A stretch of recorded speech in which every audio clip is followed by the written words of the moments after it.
The revolution's begun. The time to stand up has come. We are the rocking of the throne. We are the rocking of the throne. Hi, my name is Victor Tiffany. I'm the co-founder of Revolt Against Plutocracy, and I have a special guest with me tonight. He's the executive director of Citizens Coalition for Democratization.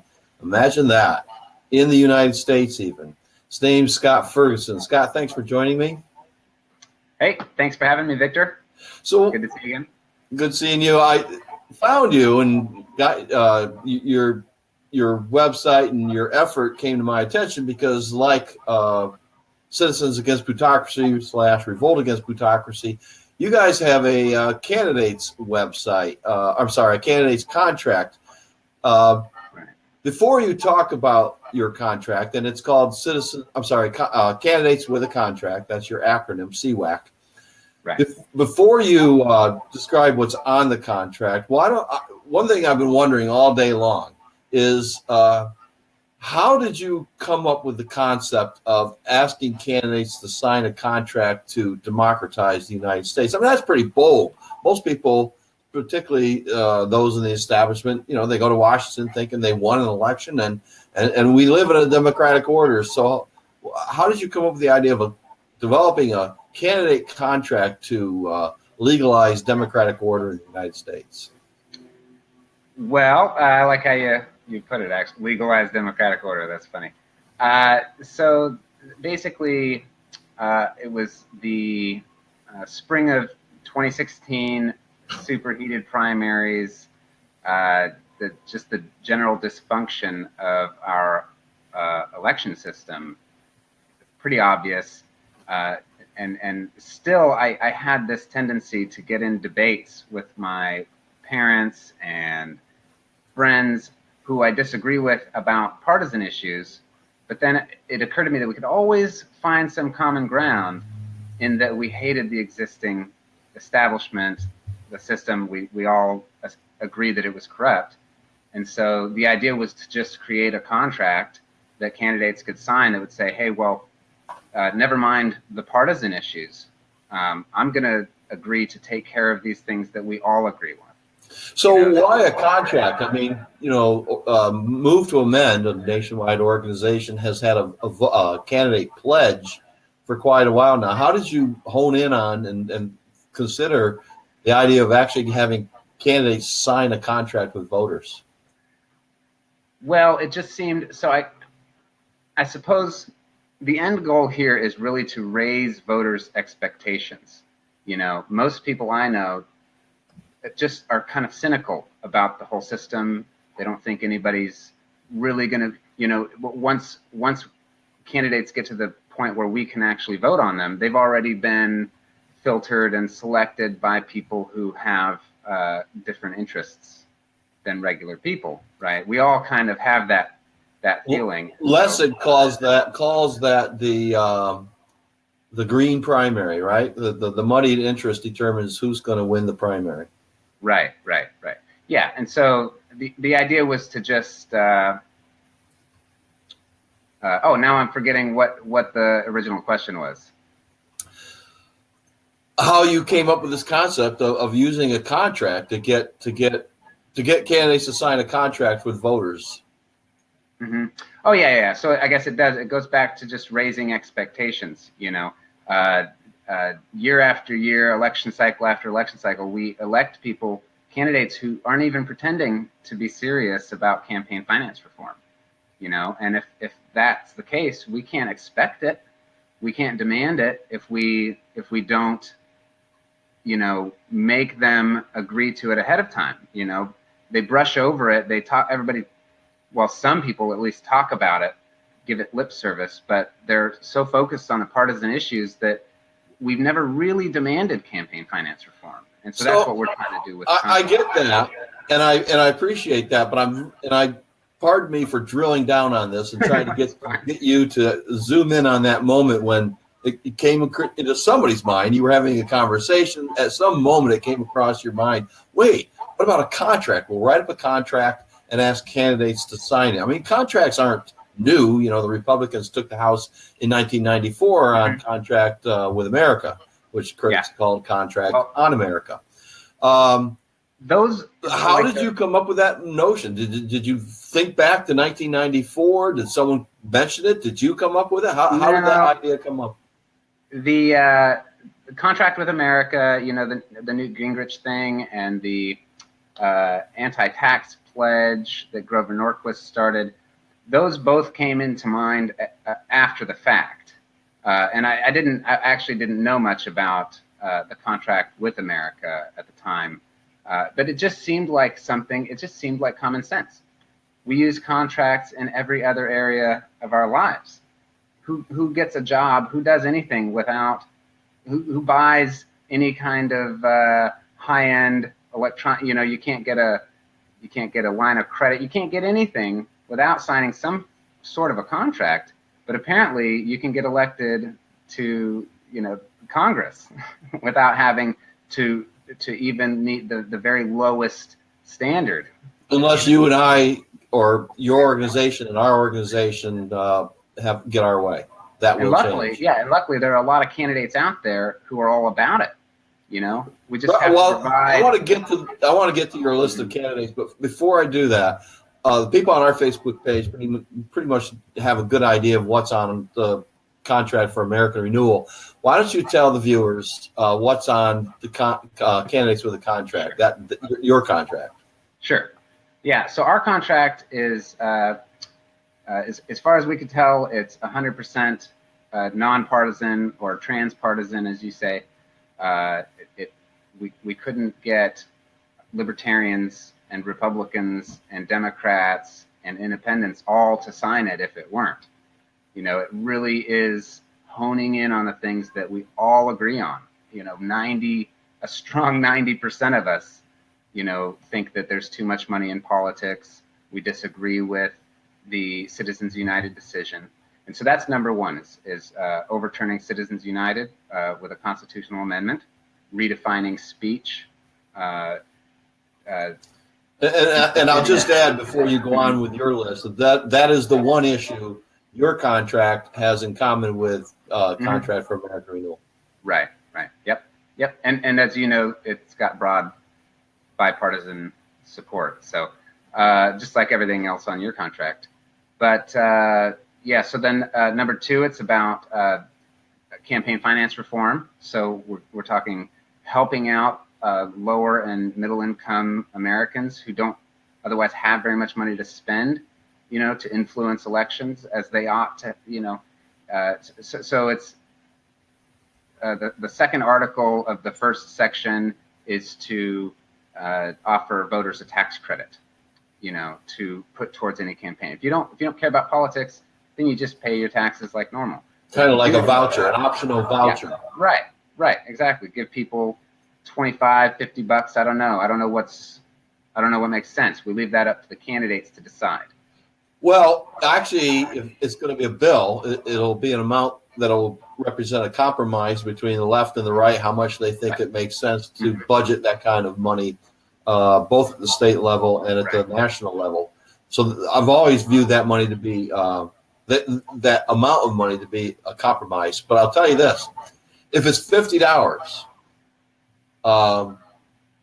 in an election cycle, $25 a year, that adds up to, if every eligible voter actually uses their voucher that way, that adds up to the total amount of money spent on congressional and presidential race in 2012. In 2012, just over $6 billion. So it doesn't get money out of politics, but it gets big money. It would get big money out of politics and equalize money in politics. Yeah. So on one hand, we're lifting up the voices of people who can't afford to compete politically as they ought to have, you know, just as much input as anybody else. You know, so it's lifting their voices up, and it's you know, instituting limits on and shutting off dark money. You know, it's it's just an investment in democracy. It's something. It's a cornerstone of of the American identity. You know, we call it our greatest export, democracy. You know. Yeah. You But we also don't go even do after it. corruption pretty clearly as well, closing the revolving door. Why don't you touch on that briefly? Mm-hmm. Oh yeah. Well, there's another section of our contract which just would institute a 7-year ban on members of Congress who are leaving after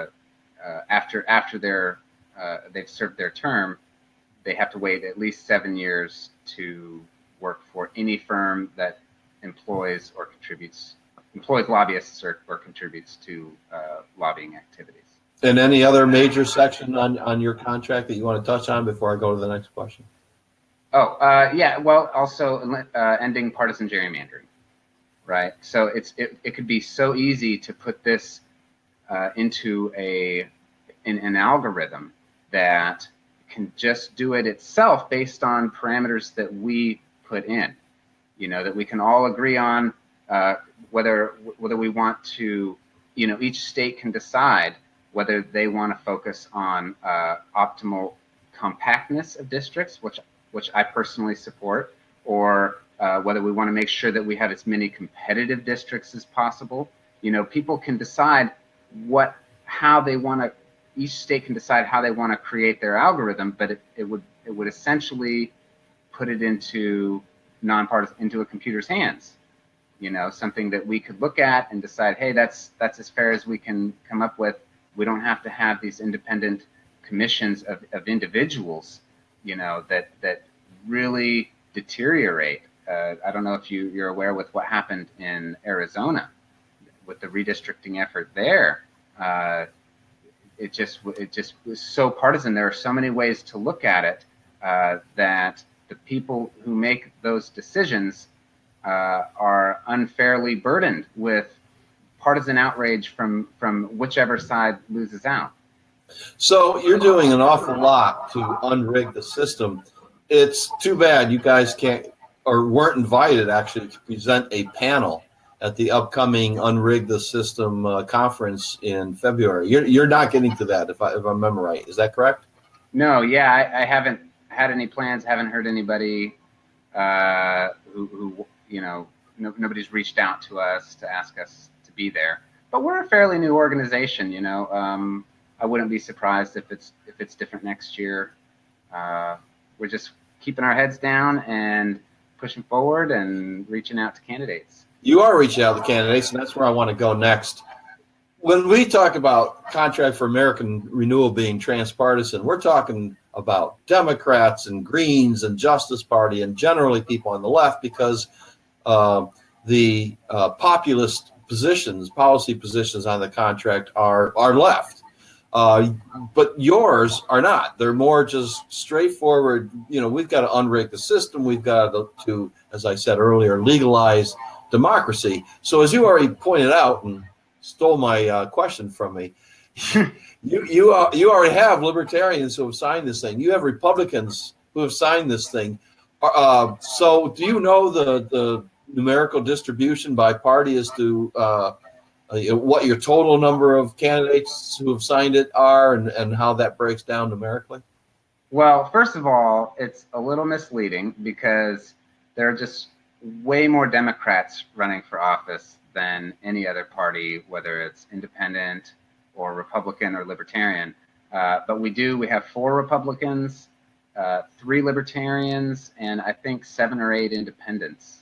The rest, I think we're at 51 total candidates now, and the rest of them are Democrats, some of them more progressive than others. Basically, we're just trying to create, it's kind of like a political party that doesn't discriminate based on partisan issues. They just say, just sign on to these anti-corruption, pro-democracy measures, and you're in. I don't care what you think about everything that they're talking about on the news and in the debates. And they refuse to give real quality time to the idea of campaign finance reform and how we can make things better. It just doesn't get any yeah, doesn't get any attention. So Right. So, do you have any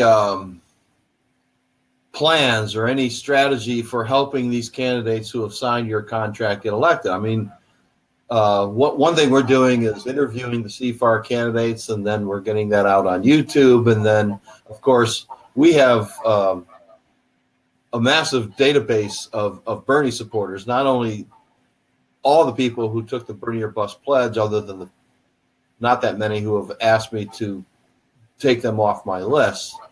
So that's thousands and thousands. And I've traded also with a gentleman who had a list of 78,000 Bernie supporters. So we have the opportunity to help these candidates who have who signed the contract for American Renewal by sending out blasts. Just real quickly, Marcia Squire has got to get on the ballot. Just got in touch with her. Yeah, she's going to get on the ballot starting in 3 days. So we'll be sending out a message to the Bernie or Busters in Michigan to go to her website, sign up, and volunteer, and help her get on the ballot there. Do you have any ideas or strategies or tactics in mind that you're going to use to help these candidates, regardless of party, to help them get elected? Well, and I know we've talked about this before, but our original strategy going in, and it seems like it's probably going to stay this way, is that what we do for the candidates is provide this platform.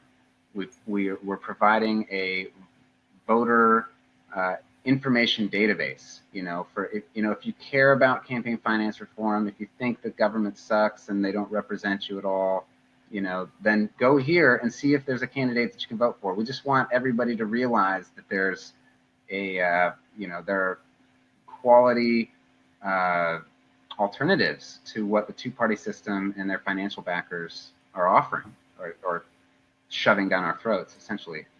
Essentially, that's it. We're not planning to aggressively,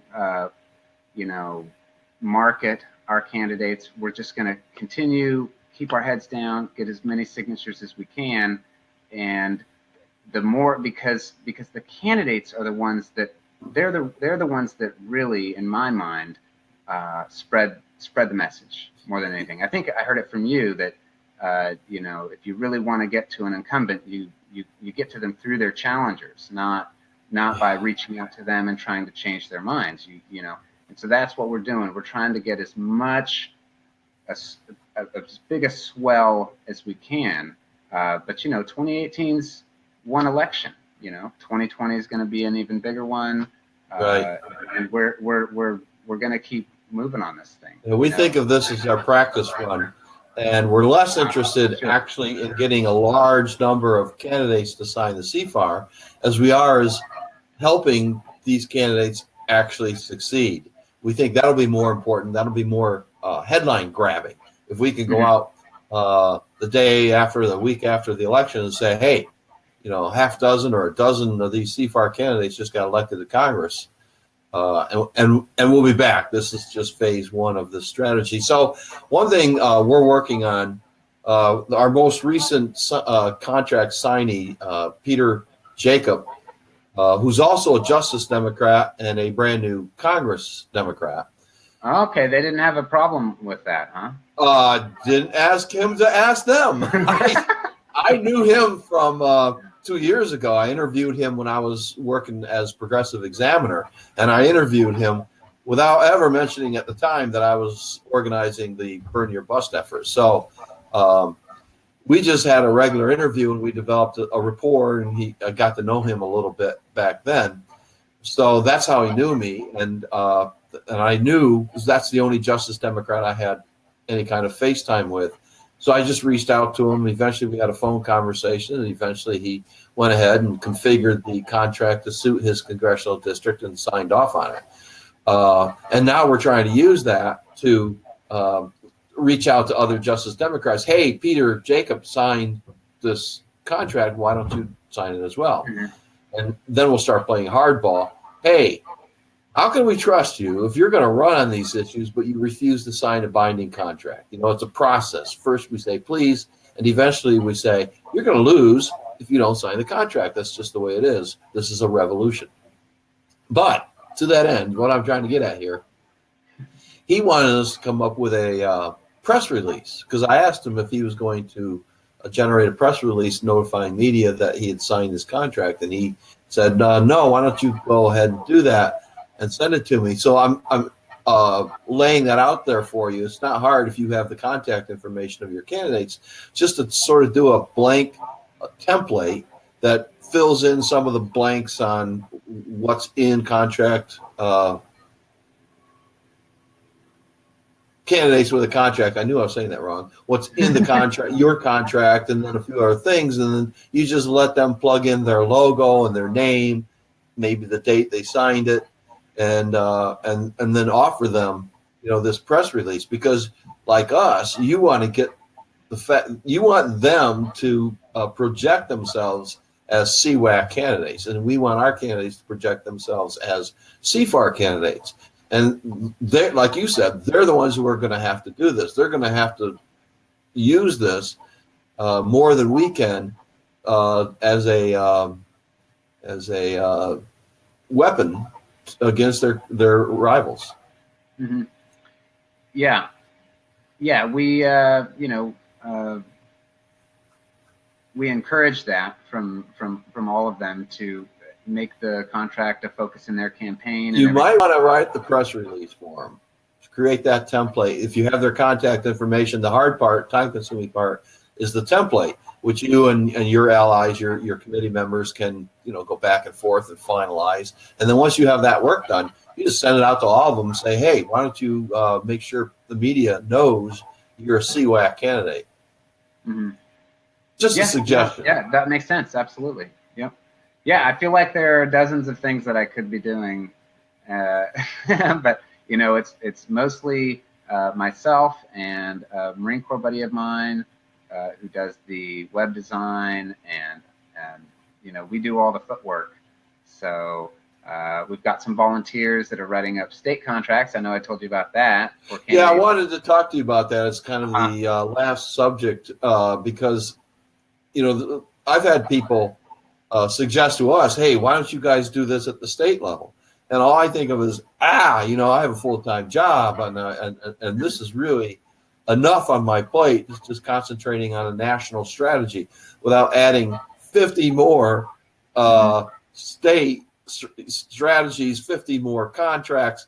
I just, you know, go ahead here, knock yourself out. It's just more than I can handle. But you were actually talking about going ahead and doing that. Is that advanced at all for you? Yeah, we've got 4 state contracts now, I think, for Maryland, New York, California, and Delaware should be finished any day now. But we just started a volunteers page on our site. You should send me your New York or your volunteers New York contract, since I'm in New York, and there's this big push for I forget what it's called, but unleashing the voter New York or something like that. There's a big lobbying effort that's underway, and probably wouldn't hurt to get your contract out in front of the activists working on that. I'll send that to you right after this for sure.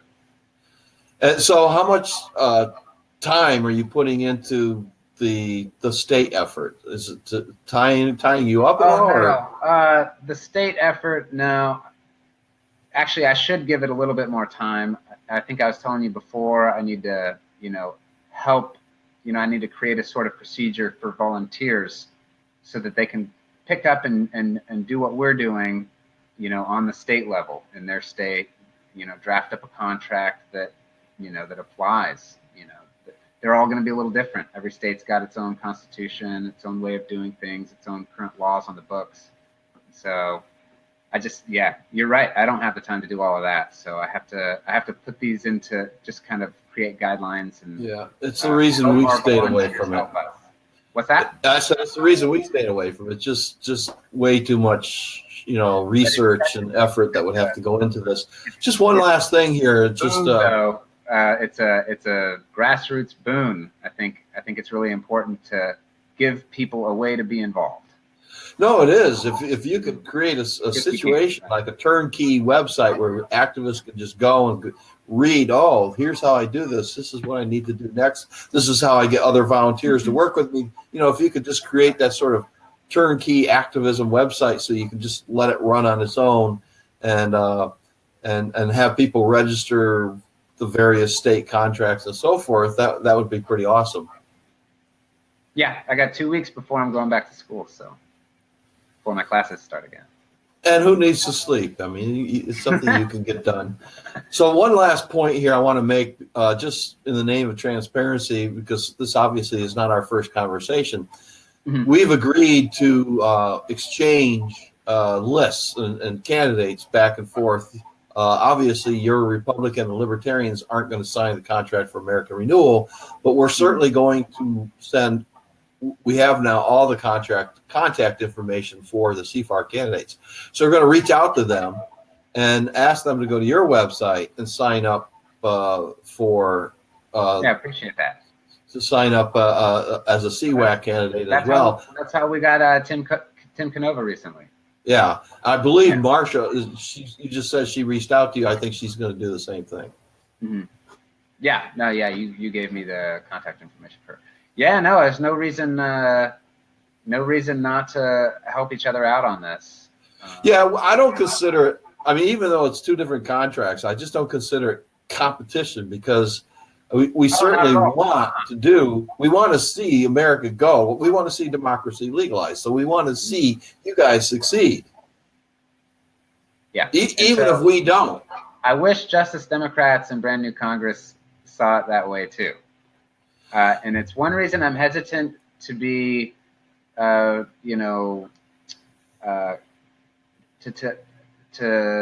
kind of threaten candidates to say, well, or else, I feel like we need to always stay on their, on the good side. Hey, come on, whenever you're ready, if you're ready, because it seems like good people, like the good people at Justice Democrats and Brand New Congress, for some reason they don't like it. So I can't find out why they won't respond. I had a really good conversation with the PR manager for Justice for Brand New Congress, and she said she was going to go in and talk and tell them about us at a meeting, and now I can't hear about her. I can't hear from her at all. Yeah, I had a good conversation with a Brand New Congress organizer in New York City. He was same thing. He was going to go to talk to the bosses, see if he could get those people to do the CWAC, and never heard back from him. So there's something going on there. And it doesn't make the least bit of sense to me if for either one of our contracts, because these are progressive. More visibility. It's just collaboration. They ought to be excited about that. And I mean, we keep stressing this. These things work. These contracts with voters work in a way that pledges to do things don't seem to work. Contracts work. I don't know why or how they impress voters the way they do, but historically, contracts work. The President of the United States had a contract on his website, and it was interesting enough. About 80% of it I supported. Right, so these are things that actually are effective. Trump did, yes. I'll have to check that out. Yeah. Huh. It's not there now. It's his campaign website, and he's violated it because in his first 100 days, it was a 100-day contract. In his first 100 days, he was going to declare China a currency manipulator. Okay. And then he had that meeting down in Florida with the Chinese premier and decided that he needed their help with Korea more than he needed to declare them a currency manipulator, and he backed off that decision. Sure. Mm-hmm. Yeah.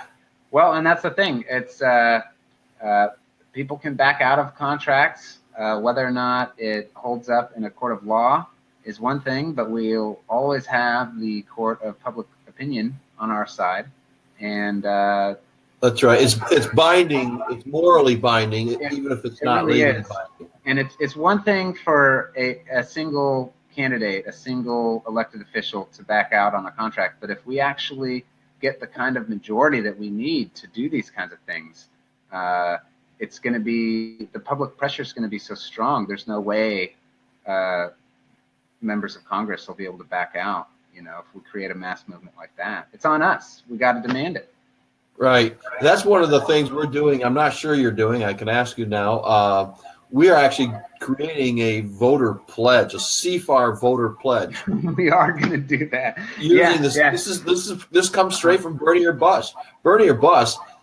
For months, I never said Bernie or Bust was a movement because it wasn't. You know, at 10,000, at 20,000, at 50, at 60. I'm sorry, at 40,000 voter pledges to write in Bernie Sanders' name in the general election if he's not the nominee, it still wasn't a movement. I kept tweeting Bernie or Bust is a pledge.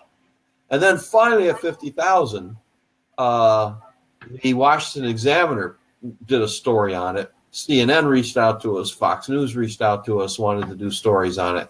And at that point I said, it's a movement.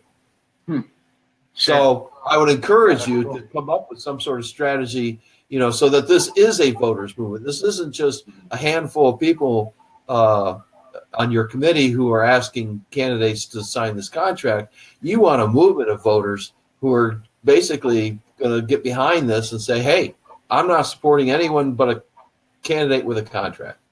Right. Yeah, no, I'm in 100% agreement.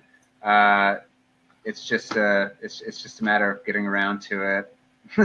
But yeah, another thing that does for you is it builds a list of supporters for you. People you can send an email out to perhaps and say, you know, we could use you know, a couple bucks donation because we have these operating costs. We want to help candidate XY. So, you know, can you donate that way? And it also provides you with a base of voters who can, you know, make noise writing letters to the editors throughout the country where you have a CWAC candidate running. Mm-hmm.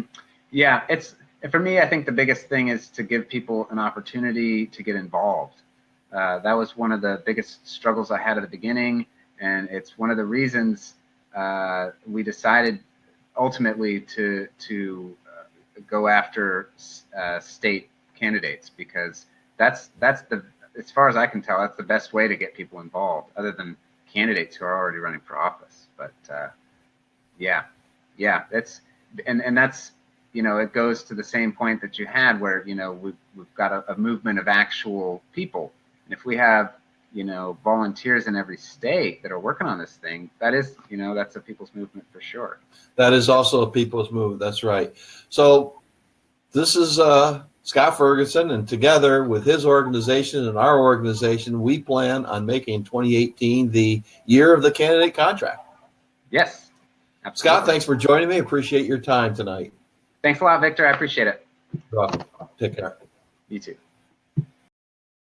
Revolt Against Plutocracy won't just be covering the news about the necessary revolution in the United States. Sometimes we'll be making the news. If you want to stay on top of the revolutionary actions and strategies of grassroots, genuine progressives, and our allies, please subscribe to our YouTube channel today.